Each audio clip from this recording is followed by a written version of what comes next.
Carlos Castaneda's Tales of Power, Part 3, The Sorcerer's Explanation. Chapter 1, 3 Witnesses to the Nagual. Upon returning home, I was faced again with the task of organizing my field notes. When Don Juan and Don Gennaro had what they had made me experience became all the more poignant as I recapitulated the events. I noticed, however, that my usual reaction of indulging for months in bewilderment and awe over what I had gone through was not as intense as it had been in the past. Various times I deliberately attempted to engage my feelings, as I had done before, in speculation and even in self-pity, but something was missing. I had also had the intention of writing down a number of questions to ask Don Juan, Don Gennaro, or even Pablito. The project failed before I had begun. There was something in me that prevented my entering into a mood of inquiry or perplexity. I did not purposely seek to go back to Don Juan and Don Gennaro, but neither did I shy away from the possibility. One day, however, without any premeditation on my part, I simply felt that it was time to see them. In the past, every time I was about to leave for Mexico, I had always had the feeling that there were thousands of important and pressing questions that I wanted to ask Don Juan. This time there was nothing on my mind. It was as if after I had worked over my notes, I had become emptied of the past and ready for the here and now of Don Juan and Don Gennaro's world. I had to wait a few hours before Don Juan found me in the market of a little town in the mountains of central Mexico. He greeted me with the utmost affection and made a casual suggestion. He said that before we arrived at Don Gennaro's place, he would like to pay a visit to Don Gennaro's apprentices, Pablito and Nesta. As I turned off the highway, he told me to keep a close watch for any unusual sight on the side of the road or on the road itself. I asked him to give me more precise clues about what he had in mind. I can't, he said. The Nagual doesn't need precise clues. I slowed the car down in an automatic response to his reply. He laughed loudly and signaled me with a movement of his hand to keep on driving. As we approached the town where Pablito and Nesta had lived, Don Juan told me to stop my car. He moved his chin imperceptibly and pointed to a group of medium-sized boulders on the left side of the road. "There's the Nagual," he said in a whisper. There was no one around. I had expected to see Don Gennaro. I looked at the boulders again, then I scanned the area around them. There was nothing in sight. I strained my eyes to distinguish anything. A small animal, an insect, a shadow, a strange formation of rocks, anything unusual. I gave up after a moment and turned to face Don Juan. He held my questioning gaze without smiling, and then gently pushed my arm with the back of his hand to make me look at the boulders again. I stared at them. Then Don Juan got out of the car and told me to follow him and examine them. We walked slowly on a gentle slope for about 60 or 70 yards to the base of the rocks. He stood there for a moment and whispered in my right ear that the Nagual was waiting for me right at that place. I told him that no matter how hard I tried, all I could distinguish were the rocks and a few tufts of weeds and some cactuses. He insisted, however, that the Nagual was there, waiting for me. He ordered me to sit down and turn off my internal dialogue. Then he kept my unfocused eyes on top of the boulders, and keep my unfocused eyes on top of the boulders. He sat by me and, putting his mouth to my right ear, whispered that the Nagual had seen me, that it was there, although I could not visualize it, and that my problem was merely one of not being capable of completely shutting off my internal dialogue. I heard every word of what he said in a state of inner silence. I understood everything, yet I was incapable of of answering. The effort needed to think and talk had been impossible. My reactions to his comments were not thoughts proper, but rather complete units of feeling, which had all the innuendos of meaning that I usually associate with thinking. He whispered that it was very difficult to start by oneself on the path toward the Nagual, and that I was indeed most fortunate to have been launched by the moth and its song. He said that by holding the memory of the moth's call, I could bring it to aid me. His words were either an overpowering suggestion, or perhaps I summoned the perceptual phenomenon he called the moth's call, for no sooner had he whispered his words to me than the extraordinary sputtering sound became audible. Its richness of tone made me feel as if I were inside an echo chamber. As the sound grew in loudness or proximity, I also detected, in a dreamlike state, that something was moving on top of the boulders. The movement frightened me so intensely that I immediately regained my crystal clear awareness. My eyes focused on the boulders. Don Gennaro was sitting on top of one of them. His feet were dangling, and with the heels of his shoes he was hammering the rock, producing a rhythmical sound that seemed to be synchronized with the moth's call. He smiled and waved his hand at me. I wanted to think rationally. I had the feeling, the desire to figure out how he got there, or how I saw him there, but I could not involve my reason at all. All I could do under the circumstances was to look at him while he sat smiling, waving his hands. After a moment he seemed to get ready to slide down the round boulder. I saw him stiffening his legs, preparing his feet for landing on the hard ground, and arching his back until he almost touched the surface of the rock in order to gain sliding momentum. But in the middle of his descent, his body stopped. I had the impression that he got stuck. He kicked a couple of times with both legs as if he were floating in water. He seemed to be trying to get loose from something that had trapped him by the seat of his pants. He rubbed the sides of his buttocks frantically with both hands. He actually gave me the impression of being painfully caught. I wanted to run to him and aid him, but Don Juan held my arm. I heard him say to me, half choking with laughter, "Watch him, watch him." Don Gennaro kicked, contorted his body, and wiggled from side to side as if he were loosening a nail. Then I heard a loud pop, and he glided or hurled to where Don Juan and I were standing.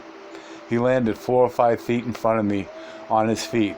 He rubbed his buttocks and jumped up and down in a dance of pain, yelling profanities. "The rock didn't want to let me go and grabbed me by the ass," he said to me in a sheepish tone. I experienced a sensation of unequal joy. I laughed loudly. I noticed that my mirth was equal to my clarity of mind. I was engulfed at that moment in an overall state of great awareness. Everything around me was crystal clear.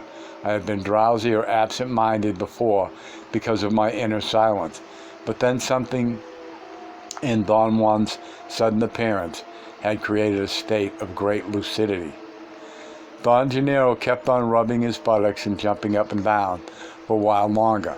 Then he limped to my car, opened the door, and crawled into the back seat. I automatically turned around to talk to Don Juan, but he was not anywhere in sight. I started to call out loud to him. Don Gennaro got out of the car and began to run around in circles, also calling Don Juan's name in a shrill, frantic tone. It was only then, as I watched him, that I realized he was mimicking me. I had an attack of such intense fear upon finding myself alone with Don Gennaro that I had run around the car 3 or 4 times in quite an unconscious manner, yelling Don Juan's name. Don Gennaro said that we had to pick up Pablito and Nesta, and that Don Juan would be waiting for us somewhere along the way. After I had overcome my initial fright, I told him that I was glad to see him. He teased me about my reaction. He said that Don Juan was not like a father to me, but rather like a mother. He made some remarks and puns about mothers that were utterly funny. I was laughing so hard that I did not notice that we had arrived at Pablito's house. Don Gennaro told me to stop and get out of the car. Pablito was standing by the door of his house. He came running and got in the car and sat next to me in the front. "Let's go to Nestor's place," he said, as if he were in a hurry. I turned to look for Don Gennaro. He was not around. Pablito. Okay, well, I just lost my place. He was not. We drove up to Nestor's house. He was also waiting by the door. We got out of the car. I had the feeling that the two of them knew what was going on. "Where are we going?" I asked. "Did Gennaro tell you?" Pablito asked me with a tone of incredulity. You know what I mean. I assured them that neither Don Juan nor Don Gennaro had mentioned anything to me. "We're going to a power place," Pablito said. "What are we going to do there?" I asked. They both said in unison that they did not know. Nestor added that Don Gennaro had told them to guide me to the place. "Did you come from Gennaro's house?" Pablito asked. I mentioned that I had been at Don Juan's and that we had found Don Gennaro on the way and that Don Juan had left me with him. "Where did Don Gennaro go?" I asked Pablito. But Pablito did not know what I was talking about. He had not seen Don Gennaro in my car. "He drove with me to your house," I said. "I think you had the Nagual in your car," Nestor said in a frightened tone. He did not want to sit in the back and cram next to me, to Pablito and me and Pablito in the front seat. We drove in silence, except for Nestor's short commands to show the way. I wanted to think about events of that morning, but somehow I knew that any attempt to explain them was a fruitless indulging on my part. I tried to engage Nestor and Pablito in the conversation. They said that they were too nervous inside the car and could not talk. I enjoyed their candid reply and did not press them any further. After more than an hour's drive, we parked the car on a side of the road and climbed up the side of a steep mountain. We walked in silence for another hour or so, with Nestor in the lead. Then we stopped at the bottom of a huge cliff, which was perhaps over 200 feet high, with a nearly vertical drop. With half-closed eyes, Nestor scanned the ground, looking for a proper place to sit. I was painfully aware that he was clumsy in his scanning movements. Pablito, who was next to me, seemed at various times to be on the verge of stepping in and correcting him, but he restrained himself and relaxed. Then Nestor selected a place. After a moment's hesitation, Pablito sighed with relief. I knew that the place Nestor had selected was the proper one, but I could not figure out how I knew that. Thus I involved myself in the pseudo-problem of imagining what place I would have selected myself had I been leading them. I could not, however, even begin to speculate on the procedure I would have to follow. Pablito was obviously aware of what I was doing. "You can't do that," he whispered to me. I laughed with embarrassment, as if he had caught me doing something illicit. Pablito laughed and said that Don Gennaro always walked around in the mountains with both of them and gave each one of them the lead from time to time, so we knew that there was no way of imagining what would have been one's choice. Gennaro says that the reason why there is no way to do that is because there is only right and wrong choices, he said. If you make a wrong choice, your body knows it, and so does the body of everyone else. But if you make a right choice, the body knows that and relaxes and forgets right away that there was a choice. You loaded your body, like a gun, for the next choice. If you want to use your body again for making the same choice, it doesn't work. Nestor looked at me. He was apparently curious about my taking notes. He nodded affirmatively, as if agreeing with Pablito, and then smiled for the first time. Two of his upper teeth were crooked. Pablito explained that Nestor was not mean or morbid, but embarrassed by his teeth, and that was the reason he never smiled. Nestor laughed, covering his mouth. I told them that I could send him to a dentist to have his teeth straightened. They thought my suggestion was a joke and laughed like two children. Gennaro says that he has to overcome the feeling of shame by himself, Pablito said, because Gennaro says that he's lucky.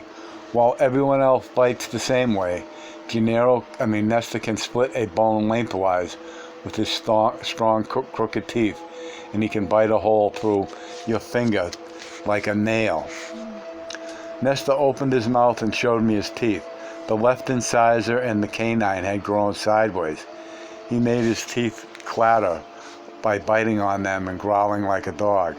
He made 2 or 3 mock advances towards me and Pablito. I had never seen Nestor so light. I had never seen Nestor so light. The few times I had been with him in the past, he had given me the impression of being a middle-aged man. As he sat there, smiling with his crooked teeth, I marveled at his youthful appearance. He looked like a young man in his early 20s. Pablito again read my thoughts to perfection. He's losing his self-importance, he said. That's why he's younger. Nestor nodded affirmatively, and without saying a word, he let out a very loud fart. I was startled and dropped my pencil. Pablito and Nestor nearly died laughing. When they had finally calmed down, Nestor came to my side and showed me a homemade contraption that made a peculiar sound when squeezed with the hand. He explained that Don Juan had shown him how to make it. It had a mini bellows, and the vibrator could be any kind of leaf that was placed in a slit between the 2 pieces of wood that were the compressors. Nestor said that the kind of sound it produced depended on the type of leaf that one used as the vibrator. He wanted me to try it and showed me how to squeeze the compressors to produce a certain kind of sound, and how to open them in order to produce another. What do you use it for? I asked. They both exchanged a glance. That's his spirit catcher, you fool, Pablito said cuttingly. His tone was peevish, but his smile was friendly. They were both such strange, unnerving mixture of Don Juan and Don Gennaro. I became absorbed in a horrible thought. Were Don Juan and Don Gennaro playing tricks on me? I had a moment of supreme terror, but something snapped inside my stomach, and I instantly became calm again. I knew that Pablito and Nestor were using Don Gennaro and Don Juan as models for their behavior. I myself had found that I also was behaving more and more like them. Pablito said that Nestor was lucky to have a spirit catcher, and that he did not have one himself. What shall we do there? I asked Pablito. Nestor answered as if I had addressed the question to him. Gennaro told me that we have to wait there, and while we wait, we should laugh and enjoy ourselves, he said. How long do you think we have to wait? I asked. He did not answer. He shook his head and looked at Pablito as if asking him. I have no idea, Pablito said. We got involved then in a lively conversation about Pablito's sisters. Nestor teased him that his oldest sister had such a mean look that she could kill lice with her eyes. He said that Pablito was afraid of her because she was so strong that once, in a fit of anger, she plucked a handful of hair as if it were chicken feathers. Pablito conceded that his oldest sister had been a beast, but that the Nagual had fixed her and brought her into line. After he had told me the story of how she was made to behave, I realized that Pablito and Nestor never mentioned Don Juan's name, but referred to him as the Nagual. Apparently, Don Juan had intervened in Pablito's life and coerced all his sisters into leading a more harmonious life. Pablito said that after the Nagual was through with them, they were like saints. Nestor wanted to know what I did with my notes. I explained my work to them.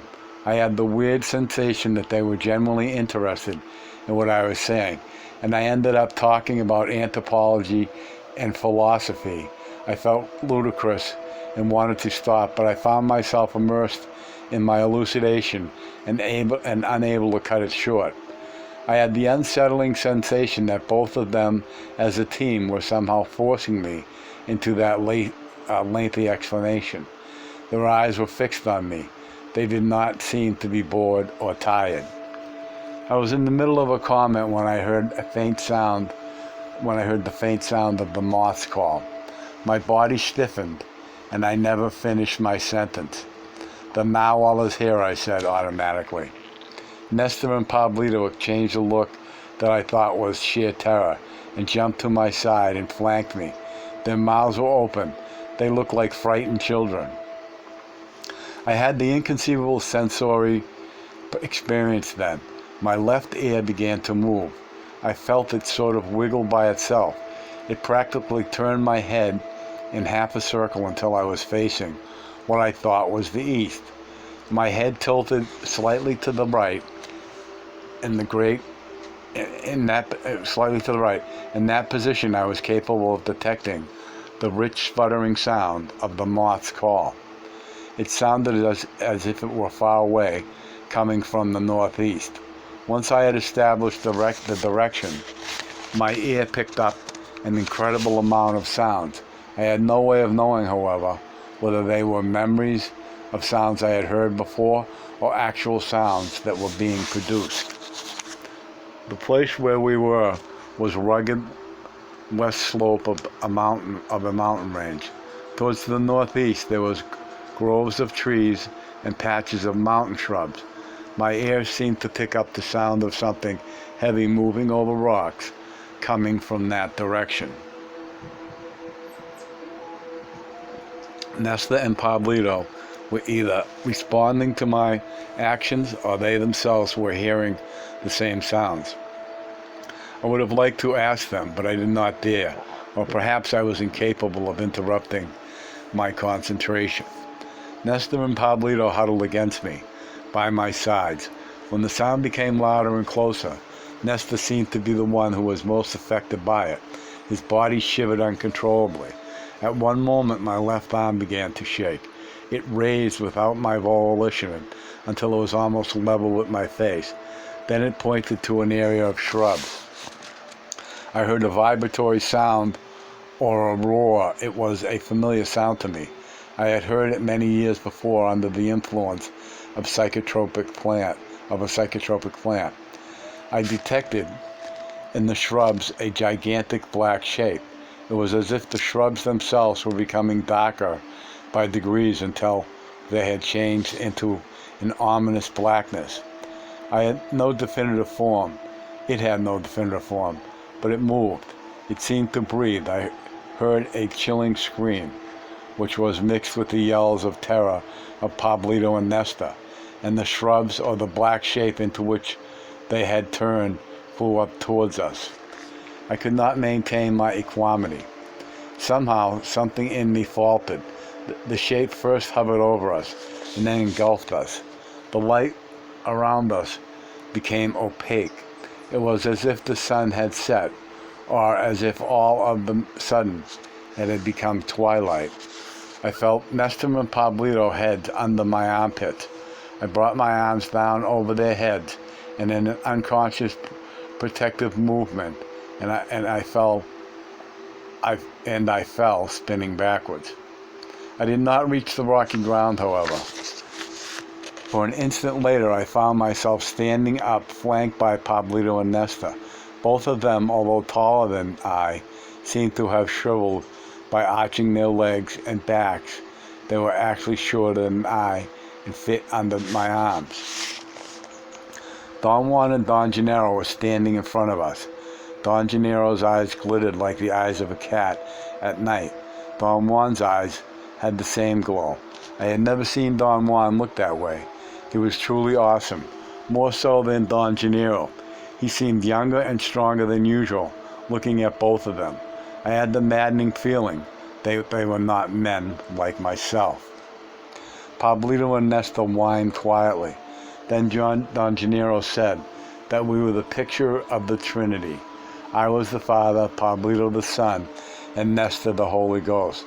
Don Juan and Don Gennaro laughed in a booming voice. Pablito and Nestor smiled meekly. Don Gennaro said that we had to disentangle ourselves because embraces were permissible only between men and women, or between a man and his burro. I realized then that I was standing on the same spot I had been before, and that obviously I had not spun backwards as I had thought I had. In fact, Nestor and Pablito were also in the same spot they had been on. Don Gennaro signaled Pablito and Nestor with a movement of his hand. Don Juan signaled me to follow them. Nestor took the lead and pointed out a sitting place for me and another one for Pablito. We sat in a straight line about 50 yards from the place where Don Juan and Don Gennaro stood motionless at the base of the cliff. As I kept on staring at them, my eyes went involuntarily out of focus. I knew I had definitely crossed them because I was seeing 4 of them. Then my left eye image of Don Juan became superimposed on the right eye image of Don Gennaro, and the result of the merger was that I saw the iridescent being standing in between Don Juan and Don Gennaro. It was not a man, or as I ordinarily see a man. It was rather a ball of white fire, something like filters or of white covered it. I shook my head. The double image was dispelled, and yet the sight of Don Juan and Don Gennaro as luminous beings persisted. I was seeing 2 strange, elongated, luminous objects. They looked like white, incandescent footballs with fibers that had a light of their own. The 2 luminous beings shriveled. I actually saw their fibers shrinking, and then they whizzed out of sight. They were pulled up by a long filament, a cobweb that seemed to shoot out from the top of the cliff. The sensation I had was that a long beam of light or a luminous line had dropped from the rock and lifted them up. I perceived the sequence with my eyes and with my body. I was also capable of noticing enormous disparities in my mode of perceiving. I was incapable of speculating about them as I would ordinarily have done. Thus I was aware that I was looking straight at the base of the cliff, and yet I was seeing Don Juan and Don Gennaro on top as if I had tilted my head up 45 degrees. I wanted to feel afraid, or perhaps to cover my face and weep, or do something else within my normal range of responses, but I seemed to be locked. My desires were not thoughts, as I know thoughts. Therefore, they could not evoke the emotional response I was accustomed to eliciting in myself. Don Juan and Don Gennaro plunged to the ground. I felt that they had done so, judging by the consuming feeling of falling that I experienced in my stomach. Don Gennaro remained where he had landed, but Don Juan walked towards us and sat down behind me, to my right. Nestor was in a crouching position, his legs tucked in against his stomach. He was resting his chin on his cupped palms. His forearms served as supports by being propped up against his thighs. Pablito was sitting with his body slightly bent forward, holding his hands against his stomach. I noticed then that I had placed my forearms across my umbilical region, and I was holding myself by the skin on my sides. I had grabbed myself so hard that my sides ached. Don Juan spoke in a dry murmur, addressing all of us. "You must fix your gaze on the Nagual," he said. His thoughts... Let me do this again. All thoughts and words must be washed away. He repeated it 4 or 5 times. His voice was strange, unknown to me. It gave me the actual feeling of the scales on the skin of a lizard. The simile was a feeling, not a conscious thought. Each of his words peeled like scales. There was such an eerie rhythm to them. They were muffled, dry, like soft coughing, a rhythmical murmur that made it into a command. Don Gennaro stood motionless. As I stared at him, I could not keep my image conversion, and my eyes crossed involuntarily. In that state, I noticed again a strange luminosity in Don Gennaro's body. My eyes were beginning to close or to tear. Don Juan came to my rescue. I heard him giving me a command not to cross my eyes. I felt a small tap on my head. He had apparently hit me with the pebble. I saw the pebble bounce a couple of times on the rocks near me.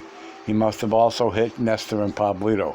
I heard the sound of the other pebbles as they bounced on the rocks. Don adopted a strange dancing posture. His knees were bent. His arms were extended at each side, his fingers outstretched. He seemed to be about to twirl. In fact, he half whirled around, and then he was pulled up. I had the clear perception that he had been hoisted by the line of a great caterpillar that lifted his body to the very top of the cliff. My perception of the upward movement was a most weird mixture of visual and bodily sensation. I half saw and half felt his flight to the top. There was something that looked or felt like a line or an almost imperceptible thread of light pulling him up. I did not see the fight upwards in the sense that I would allow a bird in flight that I would follow a bird in flight with my eyes. There was no linear sequence of his movement. I did not have to raise my hand to keep him within my field of vision. I saw the line pulling him, and then I felt his movement with my body, and then the next instant he was on the very top of the cliff, hundreds of feet up. After a few moments, he plummeted down. I felt his falling and groaning involuntarily. Don Gennaro repeated his feat 3 more times. Each time, my perception was turned. During his last upward leap, I could actually distinguish a series of lines emanating from his midsection. I knew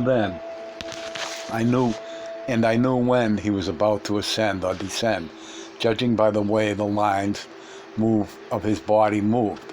When he was about to leap upward, the lines bent upward. The opposite happened when he was about to leap downward. The lines bent outward and down. After his fourth leap, Don Gennaro came to us and sat down behind Pablito and Nestor. Then Don Juan moved to the front and stood where Don Gennaro had been. He sat motionless for a while. Don Gennaro gave some brief instructions to Pablito and Nestor. I did not understand what he had said. I glanced at them and saw that he made each one hold a rock and place it against the area of their navels. I was wondering whether I had to do that when he told me that the precaution did not apply to me, but nonetheless, I should have a rock within reach just in case I got ill. Don Gennaro jutted his chin forward to indicate that I should gaze at Don Juan, and then he said something unintelligible. He repeated it, and although I did not understand his words, I knew that it was more or less the same formula that Don Juan had voiced. The words did not really matter. It was the rhythm and the dryness of tone, the cough-like quality.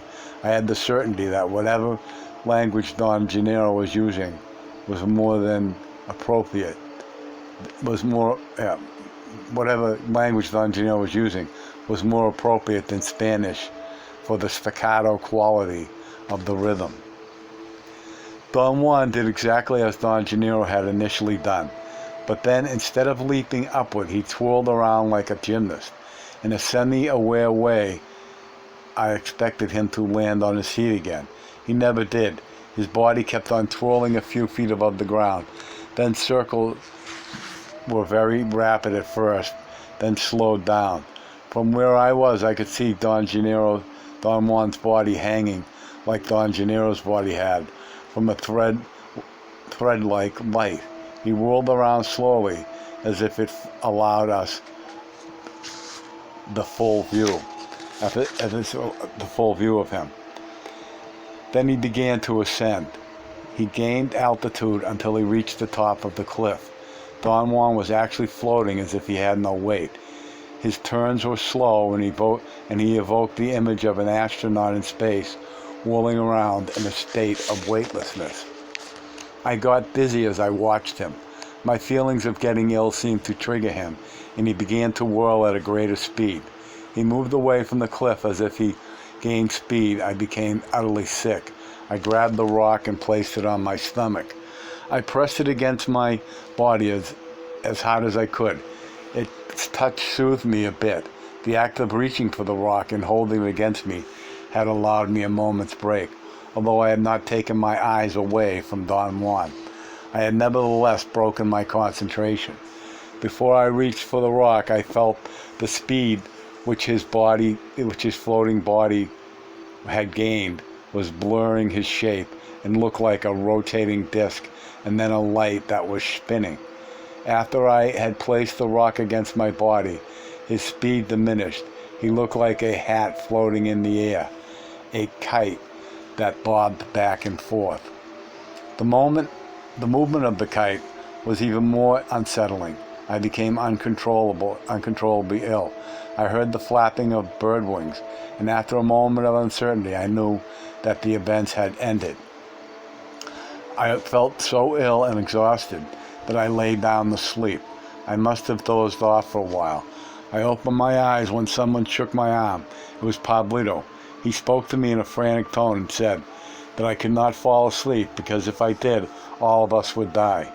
He insisted that we had to leave right away, or even if we had to, drag ourselves on all fours. He also seemed to be physically exhausted. In fact, I had the idea that we should spend the night there. The prospect of walking to my car in the dark seemed most dreadful to me. I tried to convince Pablito, who was getting more frantic. Nesta was so ill that he was indifferent. Pablito sat down in a state of total despair. I made an effort to organize my thoughts. It was quite dark by then, although there was still enough light to distinguish the rocks around us. The quietness was exquisite and soothing. I enjoyed the moment fully, and suddenly my body jumped. I heard the distant sound of a branch being cracked. I automatically turned to Pablito. He seemed to know what had happened to me. We grabbed Nesta by the armpits and practically lifted him up. We dragged him and ran. He apparently was the only one who knew the way. He gave us short commands from time to time. I was not concerned with what we did. My attention was focused on my left ear,